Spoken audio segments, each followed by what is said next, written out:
everybody. First of all, a big thank you for 4 million views on Q Computer Channel. Now, during the time of recording this video, I have not actually hit 4 million views yet, but if you look carefully, you're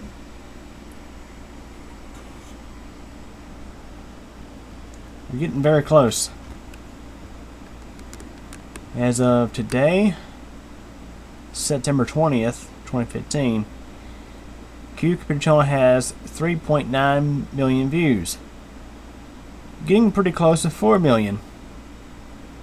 And the channel currently has 6,823 subscribers. So by the time the channel has 4 million views, I'll be posting this video. You're going to be watching it now. So, we have something special to show you today. So some of you may have already seen the preview video I posted recently of what I was going to be doing for 4 million views. Here we have a Windows 7 computer, Windows 7 Professional installed. See, there's a computer. It's your typical machine, you would assume. But there's something kind of interesting about it.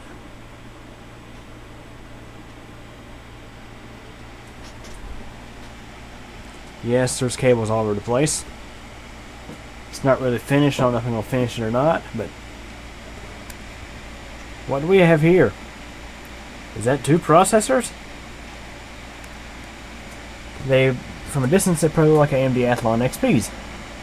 As you can see, they are both AMD retail coolers. Have full memory banks. We have 1.5 gigs of RAM installed in this thing. We have an ATI Radeon XG 2400 Pro graphics card, AGP graphics card, Ethernet card and a sound card, 80 gig hard drive, CD drive that's not hooked up because I'm having issues with it, a DVD-ROM drive for Windows installation, and this old 420 watt power supply from I think 2002. This is a dual Pentium 3 system. It is not an AMD system. These are two Intel Pentium 3 1 GHz processors. Two CPU setup. Dual socket 370. This motherboard is from like 2001. It's an 8-bit VP6 motherboard with the VIA Apollo 133 chipset. Now, for those who are coming from the previous video, I have recapped the bad caps on this board. I replaced all of the failed TPO 6.3 volt 1500 microfarad caps. I may actually replace all the TPO 6.3 volt 1500 microfarad caps. And around the CPU, on the CPU VRM, where those caps used to be, I installed 3300 microfarad caps. Boosted the capacitance up, hopefully, maybe improved the stability a little bit. I've heard some things online about people doing this in the past and actually had better stability. And for the rest of the caps, I replaced them with 1500 microfarad caps. Some of them were Sanyo, some of them were Kimicon. It's what I had in my stash. Now these are actual Rubicons. Motherboard seems pretty well stable. Now, unfortunately, I had a 1 gigabyte stick of PC133 SE RAM. That stick did not work anymore, unfortunately. So I have two 512s and two 256s in there to give me a 1.5 gig. This motherboard, despite being nearly 15 years old, can take up to 2 gigs of RAM. It's kind of a cross between a server board and a regular PC board. It is actually aimed for the retail market, consumer grade. For those, this is actually a board that was marketed, I believe, in 2001, right about the time the Pentium 4 came out, and it was marketed for those who wanted to save some money but have a powerful machine setup. So you have two Pentium 3 processors, and it only supports the Pentium 3 Copper mines. the 180 nanometer process. And we have 5 PCI slots, AGP slot, 4 times slot. We have built-in high-point IDE RAID. And of course we have ATA 100 provided by the VIA chipset. And this board here was, it was a power user-friendly motherboard back in its day, considering what it offered. A very nice board. I've had this thing since I believe 2007 or 2008. My uncle found it and gave it to me, and I've always experimented with it just here and there. So for those who watched the previous video, I mentioned I was going to be doing some experiment with this thing. Initially, I tried using a serial ATA RAID card on this thing, and it didn't recognize it. It didn't even show up in the BIOS or nothing. Not sure if it just didn't recognize it or if the card was actually bad. I don't know the history of the card. I never tried it before. It may have been a bad card. Now in the past, I actually did have a Silicon Image SATA Link SATA card, PCI SATA card, on a compact Despro EM based system. It was actually the Q Computer Plexi. It is a Pentium 3 based system, and I used the serial ATA card to run a SATA 160 gig hard drive back in the day. Back in 2007. And I used that card through a couple of different configurations. I no longer have it, so I couldn't try it in this machine. The next thing I tried was running a 160 gig hard drive straight off the motherboard's ATA controller. Now this motherboard is so old, the BIOS is so old, that it really does not recognize anything above 139 gigabytes, something like that. There's a certain cap that doesn't recognize anything over. So initially I had a 160 gig ID drive installed, and the ATA controller on this thing did not like it at all. It was doing some weird things. A matter of fact, one time it reported to the Windows installer that the hard drive was 512 terabytes. Yes, 512 terabytes. Here, I got an image for you. Take a look.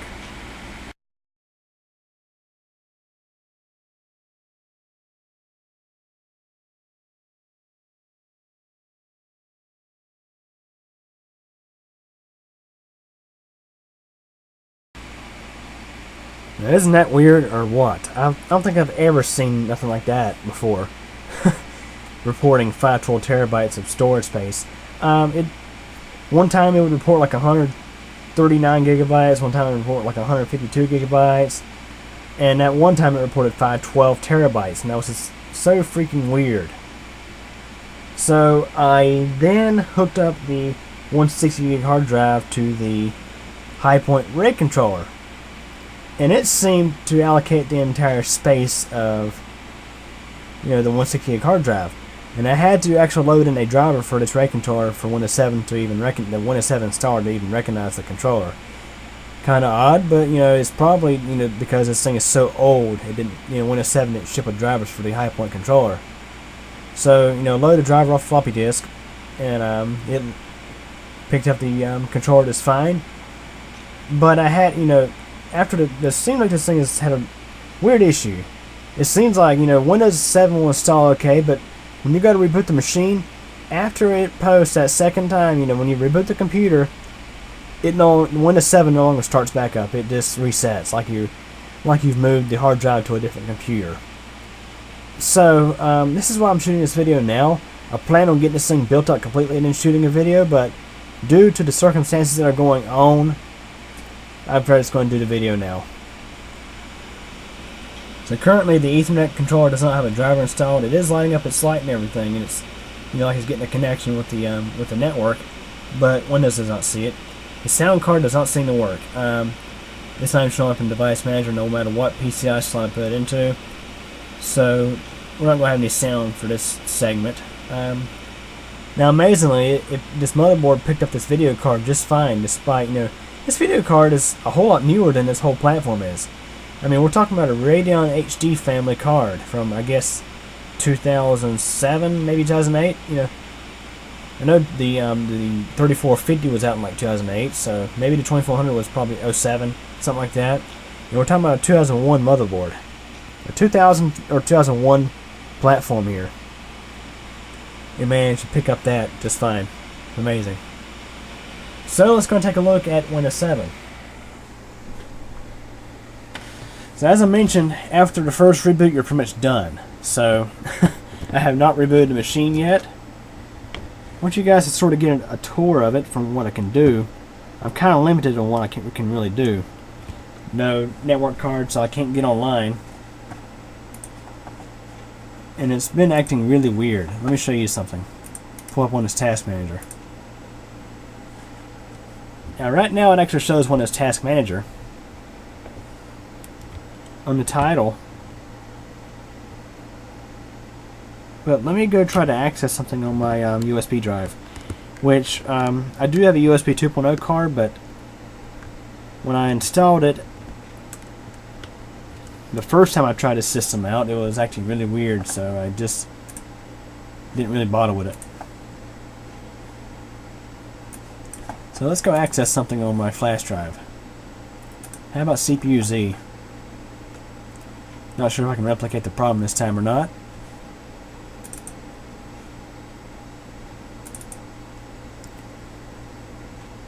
So yes, this is a dual CPU setup, so you had to run the professional version of Windows.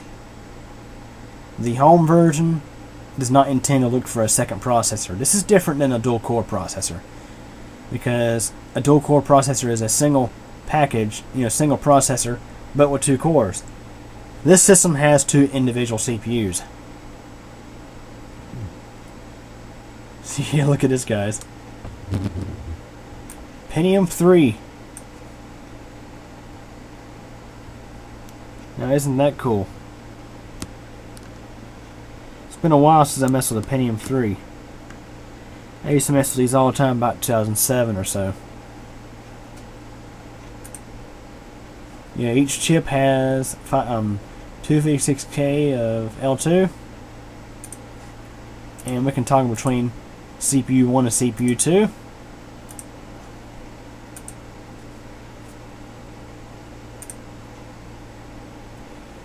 8-bit motherboard, never hear about them anymore.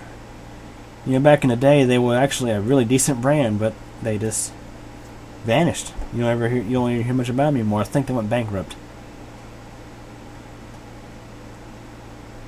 And the transfer rate is only 2 times on a graphics card for some reason instead of 4 times. It can do it to 4 times.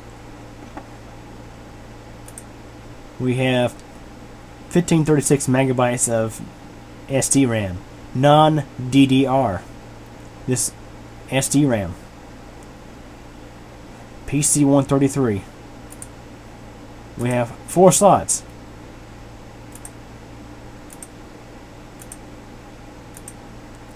Two 256s and 2 512s. And no, guys, there's no such thing as dual channel on this thing. It's way too old.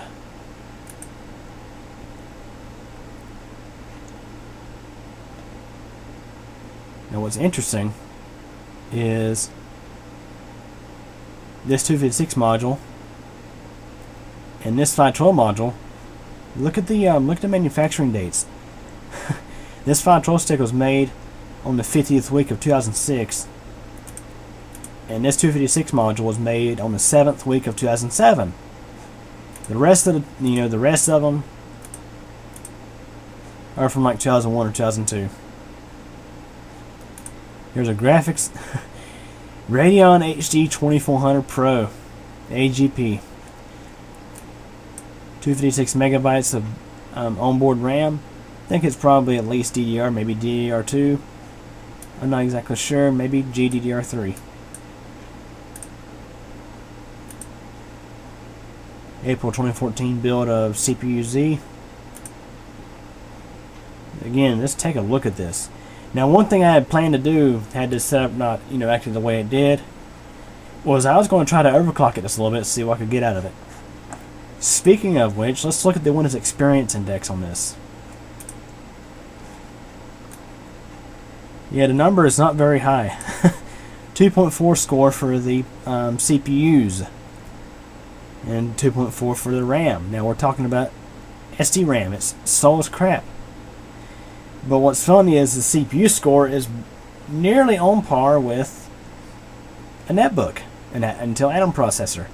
Matter of fact, I think the Atom actually scores a little less than this. I can't say for sure. I'd have to look that up and see, but we're nearly the same score as an Intel Atom. An Intel Atom processor. Now, the gaming graphics and hard drive scores were pretty decent for, considering what they are. Considering the age of this hardware. Now, I haven't seemed to be able to replicate the issue yet with the Task Manager. But what happens is the title of Task Manager literally gets shifted around. Like it will say something like AGER in Windows Task Mana. It's like everything gets shifted around. It's really, really weird. Something I've never seen before. Let's see, anything else that we can look at in here? Like, let's try to open a folder. And this motherboard only has USB 1.1 due to its age.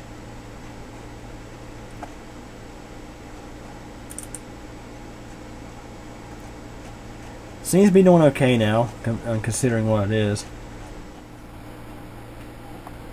Okay, this Ethernet card, I'm not really sure what we have here. It's branded Linksys. I think it has a Realtek chipset, but I made to swap out that card. But the thing is, I gotta shut the computer down to do so, and we don't know if it's going to come back or not after restarting. So let's go ahead and let's look through a few things. Let's see. Go through accessories. There ain't really much we can do. That's really the only downside to this. I don't know. Let's open a few things, at least. Now, considering what this is, even though we don't have a lot of CPU power, this system does run fairly well. Now, I would have loved to have gotten on the internet and actually done some things. Now, see, there's one of the weird things. You see how the text like gets jumbled up there on the title? That's what I was referring to earlier. That's one of the things that it does. Apparently, okay, we don't have any games installed because it's Windows 7 Pro. They're not enabled by default. So, let's open a few more things. Looking accessories, I don't know. WordPad? Because I don't have Microsoft Word on here. Let's attempt Windows Media Center. Now, we don't have a sound driver. It may complain about that, but let's see what it does. See how this old thing can run Windows Media Center, if it can run it at all. CPU usage is about... Let's see what it does.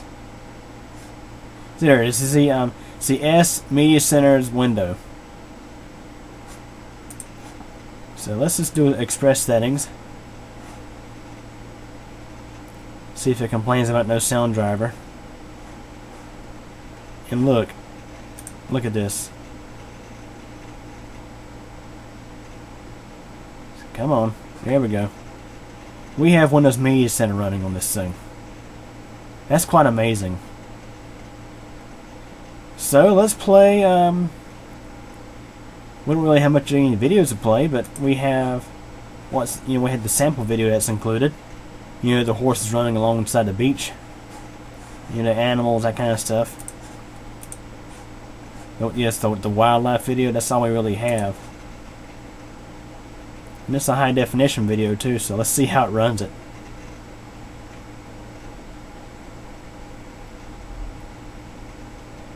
No sound. It does look at struggling a little bit. Well, it doesn't look like it's running it as smooth as it should. I do see a little bit of choppiness in there. But to think this whole thing is even running it at all is amazing. You can see, you can probably see the choppiness right now. Can't quite do it.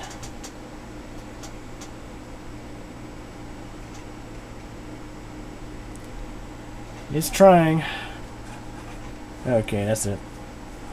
Now look at this, it's saying 48, 49, 50, 51, 52, 53. Yeah, there's lots of lag in the video. And now we're actually, so we didn't even get half the correct frame rate on this. You would have noticed it more had the sound been working. So it really took a minute and 12 seconds to play a 30-second video. So let's get out of Media Center. It's amazing it even runs it at all. You can see CPU wasn't exactly wide open. You know, I think it's more to blame the aging motherboard's chipset. You know, it's it can only flow so much data at a given time. You know, the video card is well capable of playing that video. The CPU wasn't wide open, but it's just the platform is so aged. And here you go. Here's what I was talking about with the task manager earlier. It does weird stuff like this. Stuff I've never seen before. And I guarantee if I go to restart this thing, it will not come back. So, I guess we're going to call it here. You can see UID, hardware monitor, CP. I don't know what's causing that. It could be RAM, it could be a number of things. But this will be my third time doing a Windows install today, because the first two times it corrupted out. You know what? Basically, when I tried to restart the machine, it didn't come back afterwards. The previous two times were when the hard drive was based on the high point controller. Now this install is based on the built-in ATA 100 controller. So I'm not sure if there's really much else we can do. But I just want to show you guys how this thing would actually run it. It actually runs Windows 7. For the most part, it runs it pretty well. Really surprised. Now I've seen people install, you know, there's videos out there on YouTube of people installing Windows 7 on a single Pentium 3 system, but you gotta understand this is a dual Pentium 3 system. This is two processors. If you go into, let's see, you can go into the Task Manager and look at, let's see, performance, you can see the two separate graphs. It's pretty much the same as looking at a dual core processor, but in this case it's actually two separate CPUs, as you can see there. Okay, I guess we're going to go and restart this thing. It's probably not going to come back.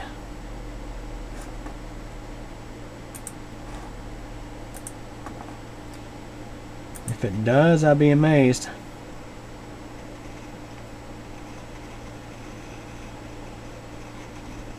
This is probably going to be the end of the video if this does not work right.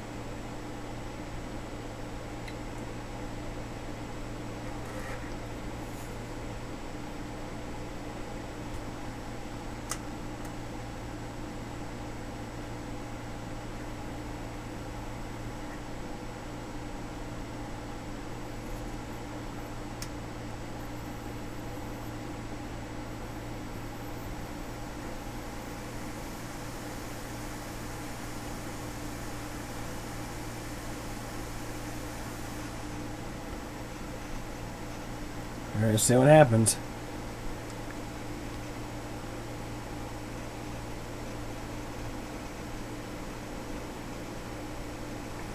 Yes, boot up and install time did take a pretty good while on this thing.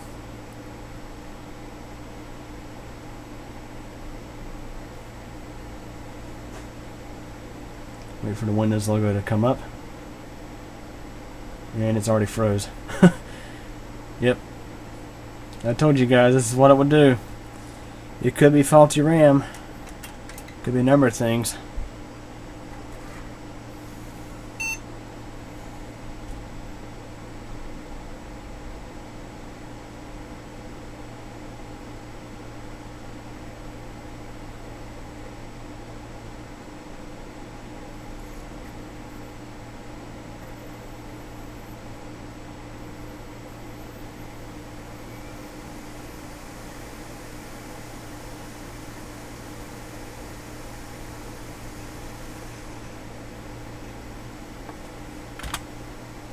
Try to start Windows normally again. See how far we get this time.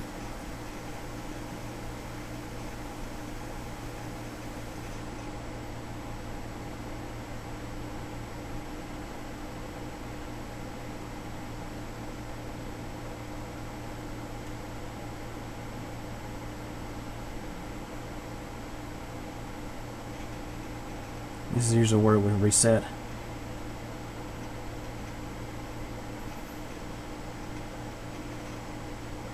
Oh. Is it going to boot up? Come on, let's go. I don't want to hear the click and reset it like it's been doing.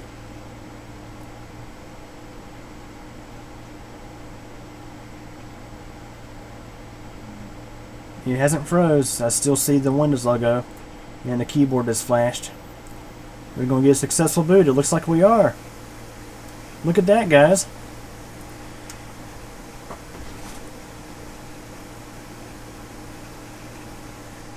Let's see, due to the age of this thing, you know, we very well could have a bad stick of RAM in here. So what I'm going to do is, seeing that it's going to reboot by itself without issue, I'm going to continue working on it, and I will follow up with probably a part 2 video. Okay, everybody, I was planning a part 2 on this computer here, but it started acting up again. I'm not sure if it's the motherboard, if it's RAM, or whatnot. But basically, right after I started, right after I installed Service Pack 1 for Windows 7, during that restart, it failed to start Windows. I mean, you would see the starting Windows pop up, but it would automatically take you into Start Prepare. Not sure exactly what has happened here, but I am just going to go ahead and call this off. I did get video of it actually working with Windows 7, and I think that's sufficient enough. I would have liked to have gotten video of, surfing the web and things like that with it doing other things, but how it goes. It was pretty neat to actually see this thing up and running again, and actually see it running Windows 7 like it did. There was some lag to it, probably due to the low amount of RAM, and of course the RAM being not so fast. Really, the motherboard itself not being very fast. The CPU wasn't pegged out most of the time. It did seem like it had more power than a netbook, to be honest with you. It did seem like it actually had a little more oomph than an actual netbook. Which doesn't really say too much, but yeah, anyways. You guys got to see this thing for the first time on QQ channel. I'm probably going to part it back out and put it back in the storage. Don't know exactly what I'm going to do this yet. Hope you guys enjoyed the video. Any questions or comments? Feel free to ask them. Thanks for watching.